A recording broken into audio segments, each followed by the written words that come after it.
presentasikan materi mengenai wind energy. Nah, di sini bisa next.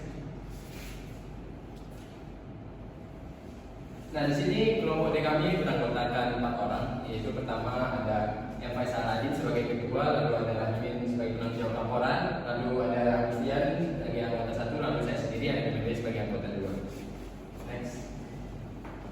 Nah, di sini ada 5 poin pembahasan yang akan kami bahas. Yang pertama itu ada definisi wind energy, lalu ada kedua itu ada potensi energi angin, lalu yang ketiga ada prinsip kerja, yang keempat ada keuntungan kerugian, dan yang terakhir yang kelima ada kesimpulan yang kita bahas. Next. Nah, di sini kita akan memasuki apa sih itu wind energy atau apa itu definisi energi angin. Next. Nah, energi angin itu adalah bentuk energi yang dihasilkan oleh gerakan udara atau angin. Lalu ketika angin bergerak, ia memiliki energi kinetik atau energi gerak yang dapat dikonversi menjadi bentuk energi lain yang berguna, yaitu energi listrik. Lalu energi angin itu merupakan sumber energi yang terbarukan karena yang ramah lingkungan karena tidak menghasilkan emisi gas rumah kaca atau polusi udara saat digunakan untuk menghasilkan listrik. Next. Nah, yang kedua kita akan bahas potensi energi angin, yaitu apa sih potensi daerah-daerah mana saja yang berpotensi kita bisa membangun PLTA. Itu pertama yang lokasi yang geografis. Di mana lokasi yang geografis itu yaitu ada di daerah pantai terbuka, biasanya yang angin berembus tanpa ada halangan pohon atau atap-atap rumah.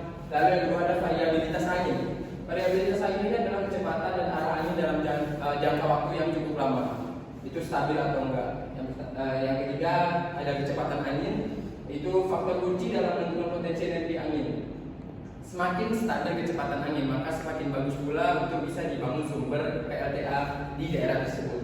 Lalu untuk kapasitas jaringan listrik itu yang keempat, itu keberadaan jaringan listrik yang cukup dan kuat untuk menghubungkan pembangkit energi angin ke pemakaian energi listrik itu sendiri. Oke, next. Nah, untuk prinsip kerja energi angin akan dibahas oleh rekan saya, Muhammad Faisal Adin. Baik, di sini ada 3 prinsip kerja dari energi angin. Next.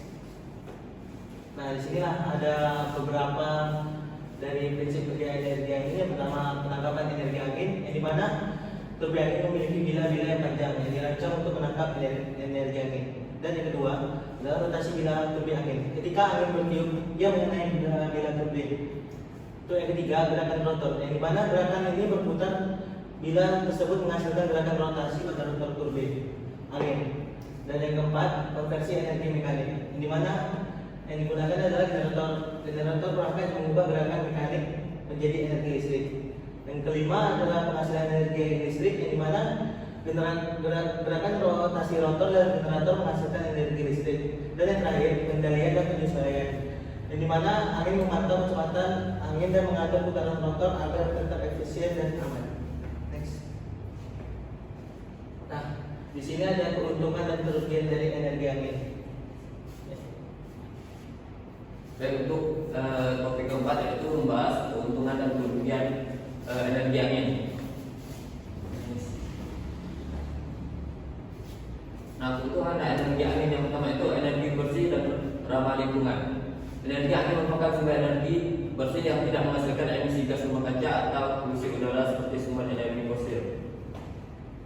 Yang kedua itu terbarukan dan tidak terbatas. Energi angin adalah sumber energi terbarukan yang tidak akan habis terpakai. Angin terus tersedia secara alami di berbagai wilayah di seluruh dunia, sehingga energi angin dapat diperoleh secara berkelanjutan tanpa kekhawatiran tentang kelangkaan sumber daya. Yang ketiga itu potensi energi yang besar, yaitu banyak wilayah di dunia memiliki potensi yang besar untuk menghasilkan energi angin.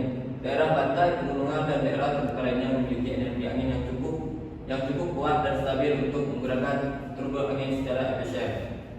Yang keempat itu biaya operasionalnya rendah. Setelah instalasi awal biaya operasional, energi angin cenderung lebih rendah dibandingkan dengan energi fosil. Biaya bahan bakar energi angin adalah nol karena angin adalah sumber energi gratis. Yang kelima itu diversifikasi energi, di mana energi angin mengandalkan energi angin membantu dalam diversifikasi sumber energi. dengan bergantung pada berbagai sumber energi seperti angin, matahari, air, dan sumber energi terbarukan lainnya. Ketiga, dapat mengurangi ketergantungan pada bahan bakar fosil yang terbatas dan meminimalkan risiko terkait fluktuasi harga dan pasokan energi. Dan untuk yang keenam itu inovasi teknologi dan pengembangan industri. Pengembangan energi angin telah mendorong inovasi teknologi dalam bidang turbin angin, penyimpanan energi, dan interaksi jaringan. Kemajuan dalam teknologi ini membuka peluang baru dalam efisiensi, kinerja, dan penggunaan energi angin. Next. Dan untuk kerugiannya yaitu yang pertama variabilitas angin. Produksi energi angin sangat tergantung pada ketersediaan angin yang cukup kuat dan stabil. Namun angin tidak selalu konsisten dan dapat berubah-ubah dari waktu ke waktu.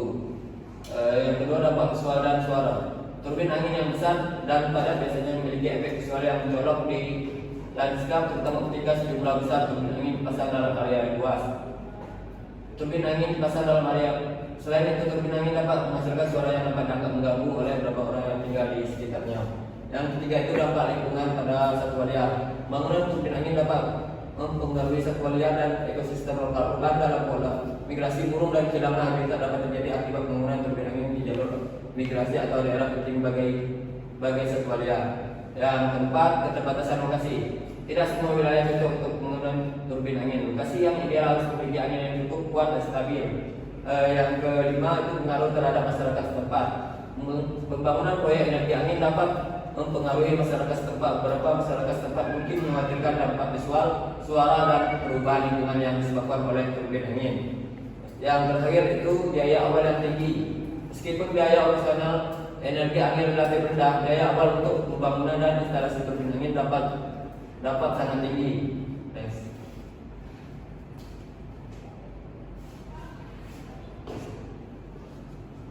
Solusi dari kekurangan. Yang pertama itu pemilihan lokasi yang tepat. Memilih lokasi yang tepat untuk pembangunan turbin angin dapat mengurangi dampak lingkungan. Yang kedua itu diversifikasi energi terbarukan. Menggabungkan energi angin dan sumber energi terbarukan lainnya seperti panel surya atau hidro dapat meningkatkan stabilitas jaringan listrik dan mengurangi tekanan pada energi angin dalam fluktuasi angin. Yang ketiga itu konsultasi masyarakat lokal. Proses perencanaan dan memberikan pendidikan tentang manfaat dan dampak energi angin dapat meningkatkan tingkat ekspektabilitas. Next, selanjutnya akan disampaikan oleh teman saya, Augustiano. Baik, jadi yang terakhir ini adalah bagian dari kesimpulan. Jadi di sini kesimpulannya adalah energi angin adalah sumber daya yang tidak terbatas dan dapat digunakan secara berkelanjutan untuk menghasilkan listrik. Banyak penggunaan termasuk sebagai sumber energi bersih yang ramah lingkungan, kemudian dapat menurunkan emisi karbon dan diversifikasi portofolio energi. Penggunaan energi angin juga menghadapi tantangan seperti dampak lingkungan dan masalah akseptabilitas lokal. Energi angin memainkan peran penting dalam perubahan menuju masa depan yang lebih berkelanjutan dan bersih. Selanjutnya saya kembali moderator. Baik, mungkin itu saja yang dapat kami sampaikan. Saya ucapkan terima kasih atas perhatian teman-teman dan juga Bapak. Saya ucapkan dari kata Assalamualaikum warahmatullahi wabarakatuh. Selamat pagi.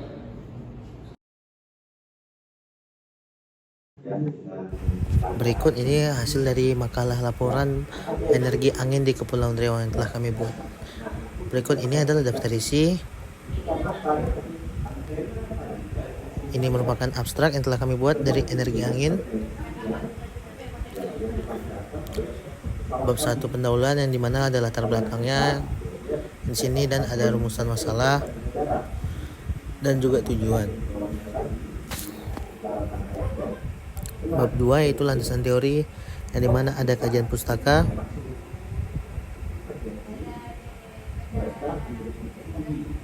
Dan juga ada kerangka teoretik.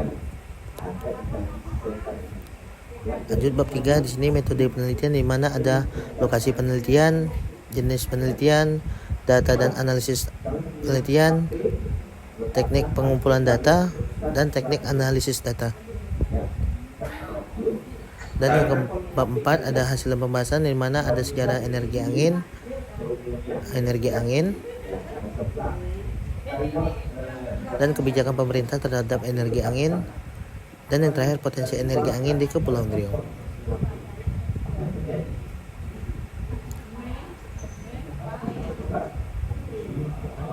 Bab 5 penutup yang dimana berisikan kesimpulan dan saran. Dan untuk yang terakhir ini daftar pustaka yang dimana yang hasil tinjauan yang kami telah ambil dari kutipan jurnal tersebut.